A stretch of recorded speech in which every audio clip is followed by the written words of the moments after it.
saat yang sangat prihatin ya, bahwa sudah lebih dari setahun kita menghadapi pandemi dan terpuruknya ekonomi.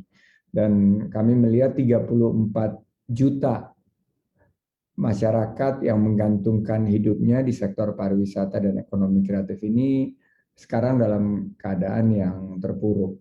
Nah, oleh karena itu kami mengambil beberapa langkah. Pertama adalah tentunya membantu yaitu gerakan secara holistik untuk menekan angka penularan COVID-19 ini. Ini adalah program yang harus menjadi prioritas di Kementerian Pariwisata. Kami menerapkan CHSE, sertifikasi berbasis cleanliness, health, safety, dan environmental sustainability. Kita ingin protokol kesehatan betul-betul diterapkan secara ketat dan disiplin. Yang kedua, tentunya mendorong testing, tracing, dan treatment. Bahwa sesuai dengan arahan dari para ahli, juga dari Kementerian Kesehatan dan Satgas COVID-19, bagaimana destinasi-destinasi wisata ini juga dipastikan bahwa kita terbebas dari COVID-19. Oleh karena itu, testing, tracing, dan treatment juga kita tingkatkan, kita perluas.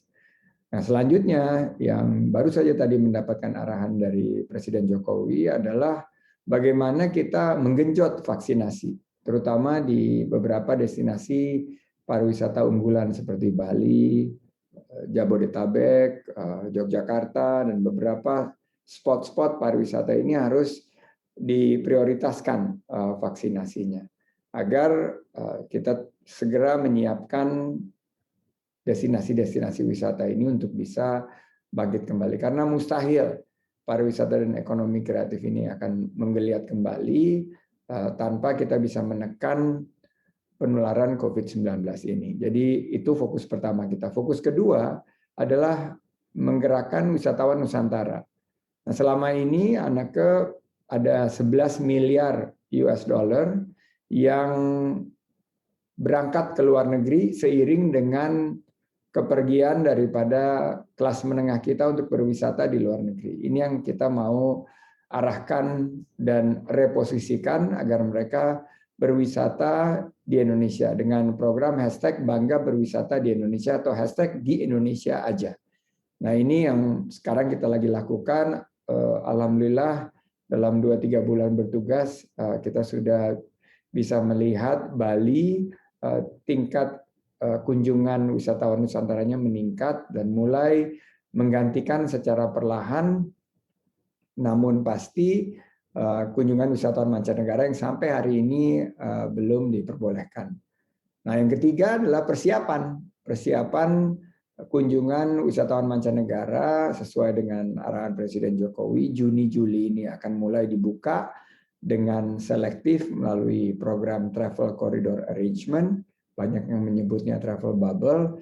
Itu yang akan kita fokuskan di paruh kedua tahun ini agar secara selektif tentunya dengan mengedepankan vaksinasi, juga mengedepankan protokol kesehatan yang ketat dan disiplin, Bali dan beberapa destinasi pilihan lainnya juga mulai bisa dibuka secara bertahap untuk kunjungan wisatawan mancanegara.